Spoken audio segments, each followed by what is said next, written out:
Top of the second here at Andy Moore Field in the final day of the Indiana Invite. Day number 3. The series was supposed to start on Friday, but Mother Nature pushed it back, and she has blessed us with a beautiful cloudless Monday afternoon. This is the second of 3 games. Oakland beat Dayton 3-1 in the first one, and then Indiana and Dayton will face off after this.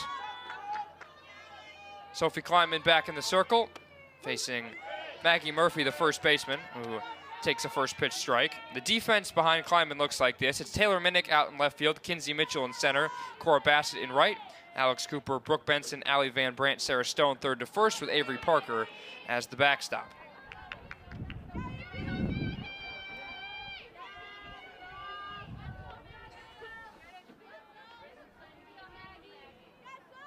One here on Murphy, hitting .306 this year.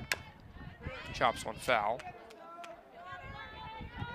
And Murphy and Kriska, it's a really good 1-2. Kriska was at the end of that first inning that we saw, and she grounded out. But Murphy with one of the higher on-base percentages, just about .430 this season.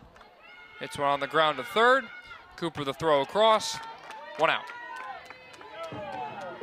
And it was really Murphy and Kriska in that first matchup here against IU that were getting the bats hot early. Kriska went 2 for 3 at the plate.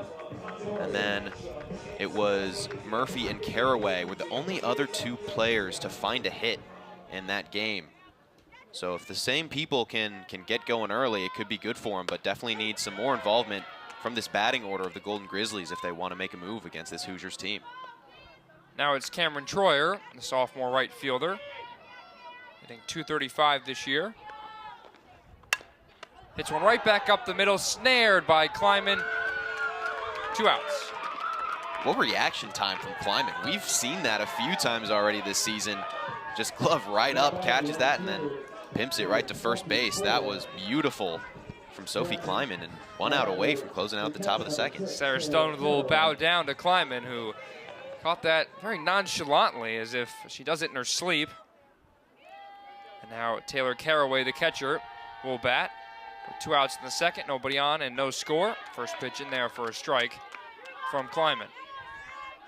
Caraway just very talented at getting to first base. She drew 11 walks in her freshman season. Just saw 23 games of action and starting to get a little bit more in her sophomore campaign, but one that doesn't necessarily need to take a big cut to get to first base. So definitely something to watch out for if you're Kleinman in the Hoosiers if she gets up an account. 1-1.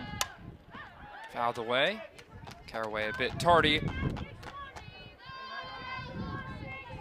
This is an Oakland team which 7-6 after the win earlier against Dayton. They were very good last year. Finished 21-21 overall, 14-7. Finished first in the Horizon League. There's a grounder to short. Tough hop for Benson. It eats her up and goes into right center field. Caraway's rounding first. She'll head to second and get in there. A hard hit ball. Really tough hop for Benson. It went off her shoulder and creamed into right center field. And now runner in scoring position. The first base runner today for Oakland. 2 outs, and now it'll be up to Macy Brown. Man, we've seen so much of that this weekend. Just some really odd and tough bounces on the infield, and the dirt is making it tough on these specifically shortstop and third base players, it seems like. And that's just so unlucky for Benson. Took a high hop and allowed Caraway to get all the way over to second. I'll give her a double on that. Now Macy Brown at the plate, the shortstop. And 133 this year with runners in scoring position. That one's off the glove of Cooper and into left field. They quickly get it in. Aaliyah Andrews out there in left. Holds Caraway at third base. But a little 2-out rally brewing here for the Golden Grizzlies. A double from Caraway, now a single from Brown just off the glove of Alex Cooper. Couldn't quite climb the ladder. And now it'll be Alexia Grammatico with 2 outs as Indiana will get ready defensively in the case that Brown runs from first. And this Golden Grizzlies team really good at the 2-out rallies.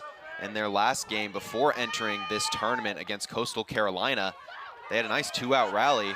That gets away from Parker. Runner will go to second, throw back to third. Caraway back in time, but Macy Brown takes second base, which eliminates the force, and now 2 in scoring position for Grammatico.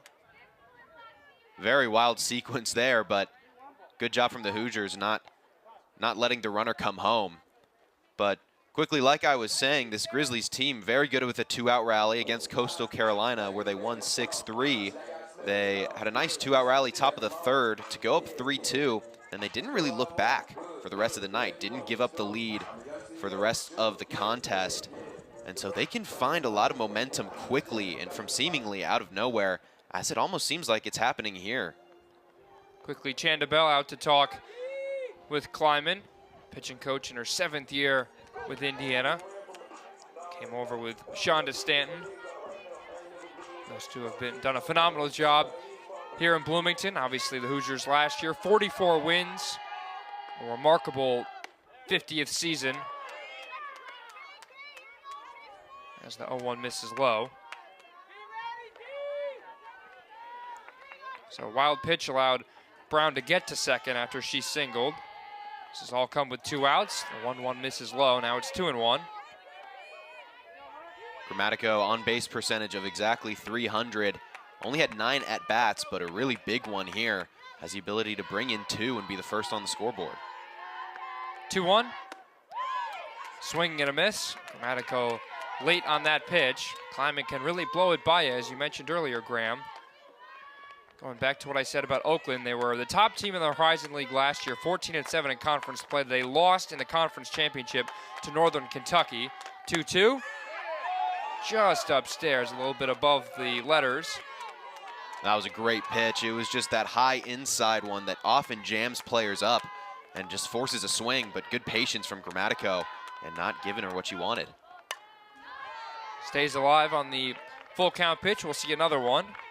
Grammatico 1 for 3 in the early game. Did not play in the game against the Hoosiers on Saturday. Full count again. Fouled away. Grammatico working a good at-bat here. This team's very good at just staying patient and just battling at the plate. We've seen it a lot. Saw it in the first match against IU, and here's a great example. Grammatico just battling and tipping as many foul balls as she can get a bat on. Full count again. Flared first base side. Stone over, but it's off the netting. Talked to head coach Samantha Henderson, the interim head coach for Oakland, and she said quality at-bats is something that she really emphasizes with her players, seeing as many pitches as possible. And right now, Grammatico doing just that. Kleiman agrees on a sign from Parker. The 3-2 again. Strike 3. Grammatico went around. And that will do it for the top of the second inning. Oakland threatened, had 2 in scoring position with 2 outs, but a big strikeout from Kleiman, her 3rd of the game, gets out of trouble, and we'll see the Hoosiers bat in the bottom of the second in a moment on Big Ten Plus.